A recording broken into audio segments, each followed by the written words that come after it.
ṣẹlẹ̀ ó ti ṣẹlẹ̀ o ẹ̀yin èèyàn mi wíìkì ní ìdájọ́ lórí ọ̀rọ̀ Christian genocide tó máa bẹ̀rẹ̀ kéèsì yẹn máa open ní Amẹ́ríkà ní ọjọ́ Thursday yìí ni wọ́n dẹ̀ ti invite àwọn religious leaders across the whole Nigeria láti wá jẹ́ witness ńbẹ̀ wọ́n dẹ̀ kó àwọn proof dání kó má dàbẹ́ ni wípé kíní ẹ̀jà sáré débẹ̀ pa.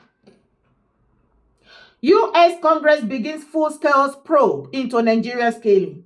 The United States House of Representatives Subcommittee on Africa will hold an open hearing on Thursday, November 28, 2025, to examine President Donald Trump's recent redesignation of Nigeria as a country of particular concern. The CPC designation, if ratified by the Senate, will allow the U.S. to impose sanctions on Nigeria officials found complicit in religious persecution and limit certain forms of bilateral assistance. It also signaled to the international community that religious freedom in Nigeria remains under serious threat.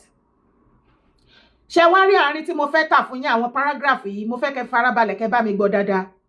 Ó wà very, very important. The hearing scheduled for 11 a.m. in room 2172 of the Rayburn House Office building and available via live webcast will be shared by Representative Chris Smith, RNG. It will feature 2 panels of witnesses, including senior U.S. State Department officials and Nigeria religious leaders.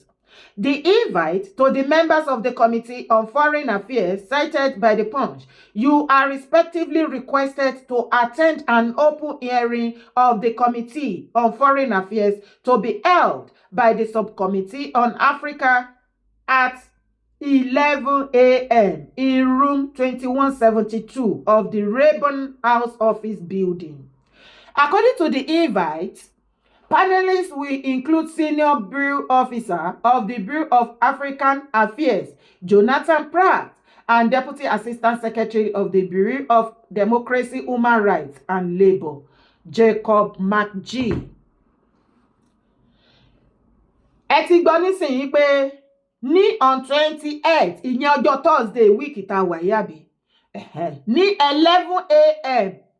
àdírẹ́sì ibẹ̀ ìwọ tó bá wà l'Amẹ́ríkà táyé bá wà fún ẹ bóyá o lè lọ bẹ̀ bí yán jẹ́ kó wọlé but wọ́n send the invite in anyway. Wọ́n ní the hearing scheduled for 11 a.m. in room 2172 of the Rayburn House Office building. Ibẹ̀ ni wọ́n ti fẹ́ ṣe l'Amẹ́ríkà. Meanwhile, ẹ jọ̀ọ́ ẹ má invite Yorùbá o, either as a Muslim person or as a Christian leader. Torí wọn ní sòtítọ́ ni ìjọba bàbá Tinubu náà máa fi máa support wọn á máa parọ́ mọ́ irọ́ ní nǹkan táwọn wọn náà máa sọ.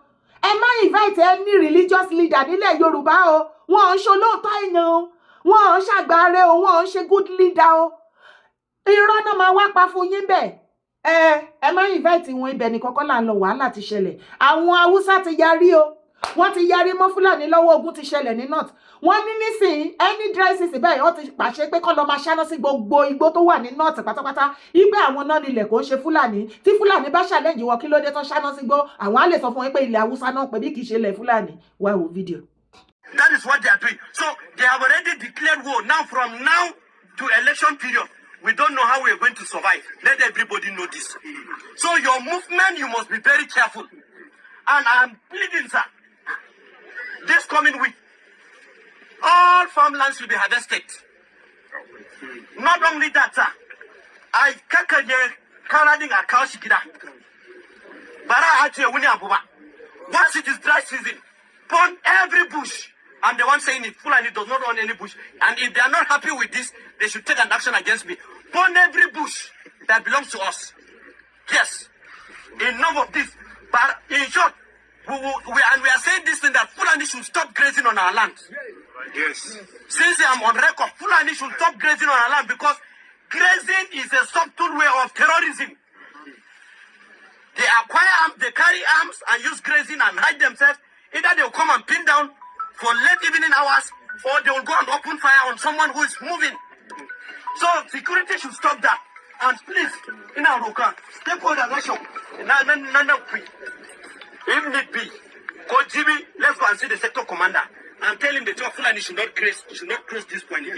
That's Fulani should not exceed this point. It's our land. If Fulani yana the gona is there, no na gona she say Kashani is there, sa gona. Tẹ́tí rí bó ṣe ń lọ. Àwọn Hausa ti yarí báyìí sí torí ó dà pé ìran wọn ti fẹ́ parẹ́ pátápátá ní north. Ṣé o mọ̀ pé fẹ́kàn tẹ́lẹ̀ ìwọ àtẹ̀mígbà ta kéré ilẹ̀ Hausa north la máa ń gbọ́ ilẹ̀ Hausa kò ṣẹlẹ̀ Fúlàní. Ṣùgbọ́n gbà táwọn ará bí bẹ̀rẹ̀ wèrè tán débẹ̀. Nípa ẹ̀sìn àti gbogbo ẹ̀ ni wọ́n fi wọlé sí wọn lára léèní bá ṣe ń sọ̀rọ̀. Ìjọ́ wo lo ti rí tán gbé ilẹ̀ Hausa mọ́ lẹ́nu anybody? Fúlàní everybody dẹ̀ pariwo like play.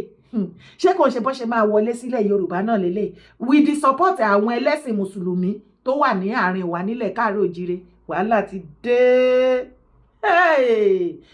President Trump ẹ tètè dé èyí tí àwọn Haúsá ti wá yarí mẹ́wọ́n Fúlàní lọ́wọ́ báyìí sí pé mi ò lè wákú kan kì í róye ilé bàbá ẹ̀ jẹ ṣèbẹ́ fẹ́ tí ara yín gbọ́ lẹ́nu wọ́n ní gbogbo igbó pátápátá ní dry season wọ́n ní ẹ̀kánná lugbó wọ́n ní tó bá ní Fúlàní lára kó wá challenge àwọn. Brother tó sọ̀rọ̀ yìí èmi ẹ̀ òde o èmi àjọmọ àwọn ará bí nínú kí wọ́n lọ kidnap ẹ̀ kan gé orí ẹ̀ fẹ́wú àbí kí wọ́n pa á lápapọ̀ àbí kán dáná sun mọ́lé ṣùgbọ́n ó dẹ̀ pé brother ẹ̀gan ò kọkú mọ́. Ibi tí Nàìjíríà dé dúró nìyẹn. Ǹjẹ́ ká wá rí àwọn ọmọ Nàìjíríà kí nọ́dánà yìí tún máa sọ wípé kò sí nǹkan tó jọ genocide ní Nàìjíríà ó lè sọ̀rọ̀ wọ́n á máa threaten ayé ẹ̀ bọ́n ṣe ń gbé péjì ẹ̀ náà máa gbé díìsì náà máa ṣe gbogbo nǹkan kọ́ lè shut ẹ̀ up. Ìwọ tó bá wà nítòsí wọn Nàìjíríà wọ́n ṣe máa wá pa ẹ́ with the help àwọn èèyàn ẹ̀ àwọn náà máa gbàbọ̀dẹ̀ bọ́n ṣe máa wá pa ẹ́. Hence ọ̀pọ̀lọpọ̀ ọ̀rọ̀ radá sọ̀rọ̀ tó wà nílẹ̀ torí ọmọ yìí pé ọmọ Yorùbá náà máa lò kó wá pa ọmọ Yorùbá tó bá gbé sórí. Ṣé kò ti wá dogun báyìí ó ti di woro sí woro nànànàná. Ẹ jẹ́ agbọ́n nǹkan tí Trump sọ. Ṣó ìrántí information tí mo pass láti ìjẹta mo ti pass information ẹ máa rò péré ni. Bá mi sọ káàkiri àwọn èèyàn náà wá sọ fún mi a lot of people ni wọ́n dẹ̀ ti pass the same information káàkiri online. Ẹ sọ fún bàbá Tinubu wọn ò gbúdọ̀ gbé àwọn spokesperson wọn bọ́ síta kan máa sọ rádaràdà náà láyé pé propaganda lọ̀rọ̀ yẹn. It is not a propaganda bàbá Tinubu tí nǹkan mi ò bá fẹ́ ṣẹlẹ̀ pẹ̀lú yín o.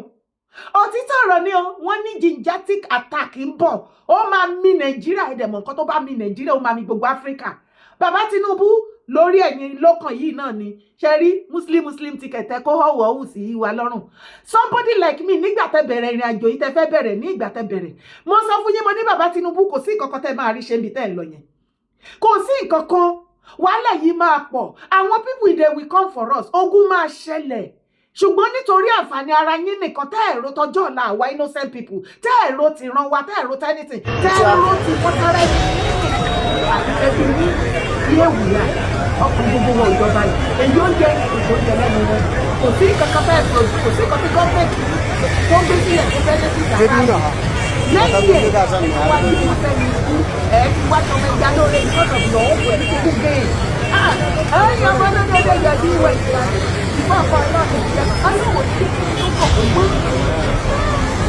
èyí á tó ti tẹ̀lé má lè ṣòwò bá ní èmi tó bá padà wá ṣẹlẹ̀ ẹgbọ́ ẹ̀ẹ̀dà ni ṣùgbọ́n mo fẹ́ kó mọ̀ wípé ìwọ tó ń sọ wípé irọ́ ni tó bá ti ṣẹlẹ̀ máa rántí pé kò lè kan bàbá Tinubu àti gbogbo fámìlì ẹ̀ wọ́n ní private jet o wọ́n dẹ̀ ti become citizen abroad gbogbo àwọn gọ́vnà tó fẹ̀yìntì tó rò ipá àjọ débá yín òfútù fẹ́ tàásà tí ó nìkan ìwọ nìkan ló máa débá ìyàwó wọn ọmọ wọn senator minister gbogbo wọn náà ti become citizen abroad ń bí wọ́n á gbọ́ pálí pẹ́pẹ́pẹ́ ní wọ́n sábọ̀ ojú ẹ̀ máa tó bó ìgbà yẹn ló máa mọ̀ mo wá wo tó bá ti wá délé tó tẹ́ prepare anything àwọn tẹ́ fẹ́ ké pé ẹkún tẹ́ fẹ́ sún gbà yẹn tẹ́ rò ipò máa move somebody like us àbí ariwo ẹ wá gbà wá tẹ́ rò pé àti ìgbọ́ sẹ́yìn ẹ yo tó bá dìgbà yẹn àjọ máa ṣojú gbogbo wa but before then Trump ti dá sí ọ̀rọ̀ yìí o ọ̀sẹ̀ yìí Thursday yìí òun ni wọ́n máa decide bóyá àwọn èèyàn US wọ́n bọ̀ Nàìjíríà or not so fún àǹfààní ẹ̀yin tẹ́ ti gbọ́ information káàkiri tó ti fún yín wọ́n gbé yín gógó wọ́n ti wà àwọn US ti wà ní north wọ́n ti ń ṣe gbá irọ́ ni o irọ́ ni wọ́n ṣẹ̀ṣẹ̀ fẹ́ decide ni níjọ́ Thursday yìí kó lè gbà mí gbọ́ gé àjọ débẹ̀. Alleged Christian genocide. US Congress begins full-scale probe into Nigeria's killing.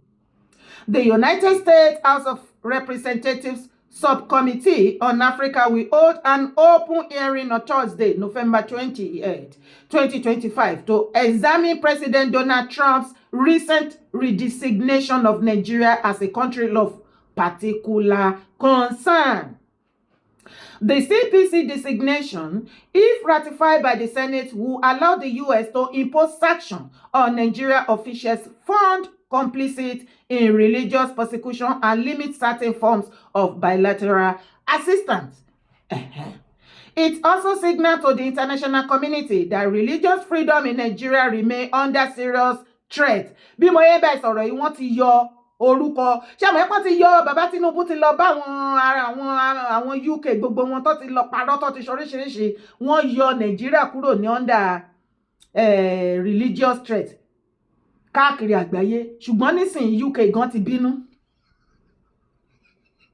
UK gan ti bínú sí bàbá Tinubu wípé what can fa rubbish gan, kí ló dé tẹ́ máa lọ yọ orúkọ yín kúrò under religious threat. Nigeria is one of the threat country tí wọ́n religious ti bá ti wọn jẹ́ tó ti bàjẹ́. Ìyẹn ni àárín yẹn. The hearing scheduled for 11 a.m. in room 2172 of the Rayburn House Office building and available via live webcast will be chaired by Representative Chris Smith. Ọlọ́run, how I wish kí n lè ní orí ọ̀fẹ́ láti jẹ́ ìyín bẹ̀. It will feature 2 panels of witnesses, including senior U.S. State Department officials and Nigerian religious leaders. We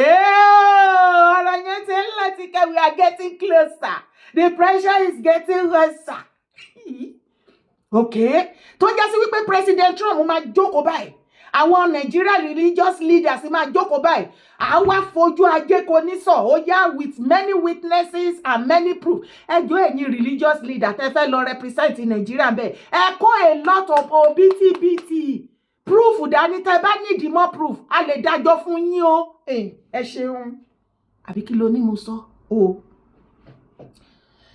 Yeah. It will feature 2 panels of witnesses, including senior U.S. State Department officials and Nigerian religious leader. Okay. The invite to the members of the Committee of Foreign Affairs cited by the Punch read, you are respectively requested to attend an open hearing of Committee on Foreign Affairs to be held by the Subcommittee on Africa at 11 a.m. in room 2172 of the Rayburn House Office building. According to the invite, panelists will include Senior Bureau Officer of the Bureau of Africa Affairs, Jonathan Pratt, and Deputy Assistant Secretary of the Bureau of Democracy, Human Rights and Labor, Jacob McGee. Ó ti di wóró sí wóró. Na. Ó tiẹ̀ ti wá dójú ẹ̀ báyìí, ọ̀rọ̀ yẹn ti dójú ẹ̀. Má gbàgbé o, ẹ̀yin tẹ́ wà l'Amẹ́ríkà tẹ́ bá lè lọ bẹ̀ láti lọ represent wa, ẹ jọ̀ọ́ ẹ bá wa follow. Wọ́n ní ọjọ́ Thursday 28 ní aago 9 a.m. láàárọ̀ náà pé. Ẹ ti mọ àdírẹ́sì bẹ́ẹ̀ yẹn. Ibẹ̀ ni kankan là ń lọ. Mo ní wàhálà ti ṣẹlẹ̀. Bàbá Tinubu. We will not stop killing Christians in Nigeria. ISIS boast, dare Trump to send in U.S. troops. Wow, video. The blood of my people, and they're saying the cups inside are empty. God of vengeance, where are you? Arise. Where are you? Arise. Where are you? Arise. These are not empty cross here. My people are inside this grave. Don't keep quiet. Father, are you alive? You are. The blood of people that have been left in this village. You are God of vengeance. Take the blood. Ara yẹn ti di wóró sí wóró. Ṣé ìwọ náà gbọ́? Orí bí Reverend Father ṣe sunkún. Ìdí tó ṣe rí máa yẹn tó lọ síbẹ̀ yẹn kí ìṣàlàyé kékeré. Ó ní wípé Sheikh Gumi sọ wípé irọ́ ni pé kò sí Christian genocide ní Nàìjíríà, wípé gbogbo casket tí wọ́n ṣe mass burial ní north yẹn, wípé empty casket ni wọ́n frame ẹ̀ up ni. Òun ló provoke Reverend Father. Rí good leader. Bó ṣe ń jà fún àwọn tó ti kú, bẹ́ẹ̀ ló ń jà fún àwọn tó kù tí ò tí kú. Bàbá yẹn jẹ́ kó yé wa wípé tán bá kidnap àwọn àbọ̀ pa àwọn ká má worry, ká má dẹ̀ dáwó ransom. Àwọn ti shoot fate àwọn. Mo fẹ́ béèrè question kékeré. Bá mi down níbi comment section. Nínú reference leader yìí tó ń jà fún àwọn tó ti kú àtàwọn tí ò tí kú àti Daddy Gio àmọ́mi Gio tí wọ́n fẹ́ build the biggest auditorium in the whole world. Èwo ni leader nu wọn? Èwo ló worth following ńbẹ̀? Nínú bàbá tó ń jà fún àwọn tó ti kú tí ò dẹ̀ mind pé kẹ́mi òun lọ sí àwọn tí ò tí kú bọ̀kan tó pa òun á gbìyànjú àti àwọn tó jẹ́ pé ọ̀rọ̀ gan kò dá lẹ́nu wọn, wọ́n kàn parabulate báyìí ni. Gbogbo material tí ilé ayé ló jẹ wọ́n lógún. Fúnra lára ẹ̀kọ́ síbi comment section. Ta ni Christian leader náà àwọn bàbá referee àtàwọn Christian leader wa ní South West. Ṣùgbọ́n gbogbo àwọn nọ́dẹ́nà bàbá Tinubu àṣírí yín ti tú o. Sheikh Gumi àṣírí yín ti tú. Sátánà Sókótó gbogbo yín, gbogbo ọmọ Yorùbá tí ẹ defend tá ẹ parọ́ wípé kò sí Christian genocide. Ọ̀ọ́bì yín àṣírí ti tú. Iraq àti Iraq àti Syria ISIS wọ́n ti táṣírí o. Wọ́n ní òtítọ́ ni there is a Christian genocide. Àwọn ni wọ́n dẹ̀ ń ṣe. Àwọn náà wà brain behind it. Ṣé kò wá tán? Gbàgbé padà dẹ́kun kedere bẹ̀ wò bàbá Tinubu ọ̀bì yín. Àwọn Iraq àti ISIS wọ́n ti tú àṣírí gbogbo yín. Wọ́n ní òtítọ́ ni Christian genocide wà ní Nàìjíríà. Àwọn náà dẹ̀ wà brain behind it. Tó já sí wípé àwọn ni wọ́n sponsor àwọn bíi Sultan, àwọn gbogbo wọn, irú àwọn olúwo yẹn. So ẹ̀ ń gbowó lọ́wọ́ Iraq, ẹ̀ ń gbowó lọ́wọ́ Iraq àti Syria. Kò wá lè jẹ́ kẹsàn ó tọ́. Irú àwọn mufti ìwò gbogbo yín Múrí Akíntọ́lá. Ilé tí gbogbo yín fi tọ́mọ ìrì ló máa wó. Ẹ jẹ́ ń gbé yín débẹ̀. We will not stop killing Christians in Nigeria. ISIS boast dares Trump to send in US troops. The Islamic State of Iraq and Syria, ISIS, has openly admitted to killing Christians in Nigeria and Africa and has vowed to continue with the killing spree without respite. Ṣé o ti gbọ́? Àṣírí tú.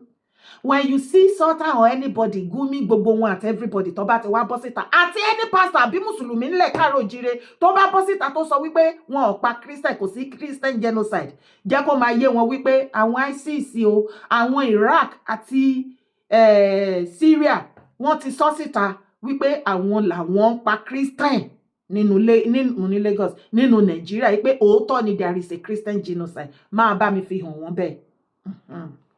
Ẹ jẹ́ á tẹ̀síwájú.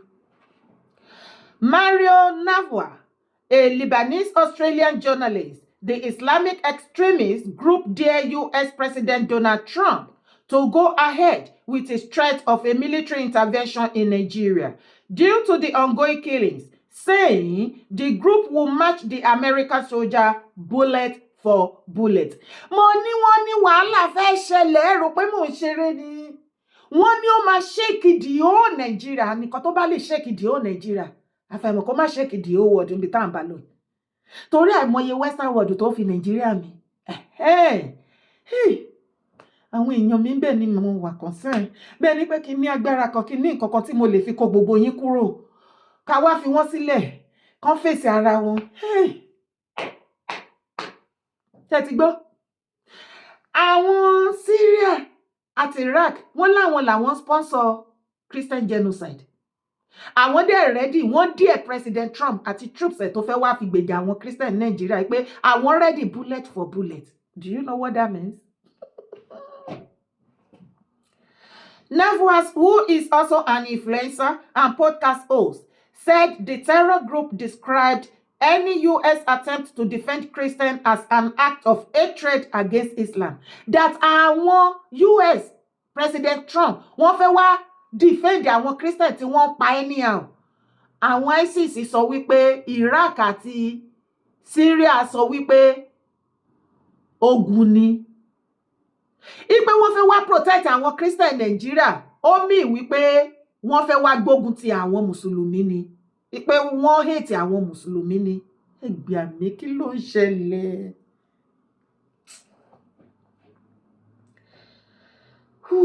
The terror group described any U.S. attempt to defend Christians as an act of hatred against Islam and cautioned its fighter not to underestimate American military forces. He added that the group claims that U.S. involvement would drag America into endless wars from Damascus to Africa, signaling its intent to provoke prolonged conflict. Tó já sí wípé tógun yẹn bá ti bẹ̀rẹ̀ Nàìjíríà, Ọlọ́run ló mọdún tó máa parí. ISIS admits genocide of Christians. ISIS admits genocide of Christians. Dares Trump to intervene. Nafwa said the open confession by the terror group signaled the continued challenges the international community faces in addressing extremist threats on the continent. Ṣó ti gbọ́ bẹ́ẹ̀? Àwọn ISIS ti confirm wípé there is a Christian genocide in Nigeria. Tá bá wá rí anybody either from the south, east, àbí ní north or any part of Nigeria, ṣe ló yẹ káwa Nigeria citizens ká lẹ́rú ẹni bẹ́ẹ̀ ló kópa. Èèyàn tó bá dé rí tó bá ti jọmọ Yorùbá, bí ní tẹ pastor àbí ó wà nínú ìjọba bàbá Tinubu tó bá bọ́ síta bóyá lórí X space ni àbí any social media tó bá ti rí, èpè ní kó máa bá mi gbé wọn ṣẹ́ níbi comment section. Ẹ jẹ́ ká bẹ̀rẹ̀ sí ní wọ̀n lépè anywhere tó bá ti rí ní online, bí ní tẹ video àbí ọkọ̀ message or anything tí wọ́n sọ wípé kò sí Christian genocide, because ISIS ti táṣìírí wípé yes it is true, àwọn làwọn wà brain behind it, àwọn làwọn sponsor Gumi, àwọn náà sponsor gbogbo àwọn Sultan àti the rest of them. Wọ́n fẹ́ Islamize Nigeria, it is confirmed now. Ìwọ tó jẹ́ Christian àtọ́níṣẹ̀ṣe at your own peril. Kí ló fẹ́ ṣẹlẹ̀ gangan? Tọ́. Mo sọ yìí mo dúró ní orúkọ tèmi ò yí padà. Yèyé dára kó owó èkókòkò ni mò ń jẹ́. Má gbàgbé mo tútù sọ. Wọ́n ti gbé Facebook page mi. Wọ́n ṣe ń bá mi ṣiṣẹ́ lé lórí lọ́wọ́, ìyẹn Yèyé dára kó owó TV lórí Facebook àti Yèyé dára ọmọlúàbí wọn. Wọ́n ti gbé àwọn ará bí. Dó mo ti ṣí ní wọn. Kàn bá mi type lórí Facebook Yèyé dára kó owó fi tú sí á gbé ẹ lọ síbi bẹ̀. Kò sí nǹkan míì tó fẹ́ bá mi ṣe. Mi ní kó dáwó síbẹ̀ or anything. Kàn bá mi like page yẹn, kó sì bá mi follow. Kó wá bá mi share àwọn video ẹ̀ síta. Ló bá tán, support my brand. I know you can do it better. Bá mi sọ fáwọn ọmọọṣẹ́, bá mi sọ fún colleagues ẹ níbi iṣẹ́, bá mi sọ fún daddy, bá mi sọ fún mommy, bá mi sọ fáwọn children. I need your support more than before now. Ẹ má sì gbàgbé láti bá mi máa share àwọn video yìí. Ẹ jẹ́ kí information yìí go viral. Ẹ má fi wò wípé inú bínú ni tí mo bá share ìgbà yẹn ni Dára wá become billionaire. Mi ò mọ àwọn tó ń make owó online. Mi ò fi hàn owó online torí ṣé ìwọ̀nba views tó ń wò mí èlò lórí pé ó wà ńbẹ̀. Àwọn tó ń make owó YouTube, àwọn tó ń ṣe home video, content creator, àwọn comedy òun àwọn èèyàn ń wò jù online. So kò ń ṣe àwa tá bá ti sọ̀rọ̀ bí àwọn politics oríṣiríṣi kan tó ń ṣẹlẹ̀ báyìí, people hardly watch us. So má rò wípé information yẹn tó bá bá mi share àbí tó bá bá mi like àbí tó comment á sọ mí di nǹkan kan. Iṣẹ́ ọwọ́ mi òun ni mò ń jẹ o. Iṣẹ́ ọwọ́ mi ni mò ń jẹ. Support me, bá mi share information, share dọ́dọ̀ pastor ẹ, share dọ́dọ̀ prophet, daddy Gio, mommy Gio, share fún gbogbo member ṣọ́ọ̀ṣì ẹ, rescue them. Má sọ wípé torí tèmi, rescue them. Ọlọ́run á dẹ̀ bless ẹ for doing so. Má gbàgbé láti bá mi thumb up, bá mi subscribe o, bá mi subscribe, drop your comment. Bye for now. Ire o.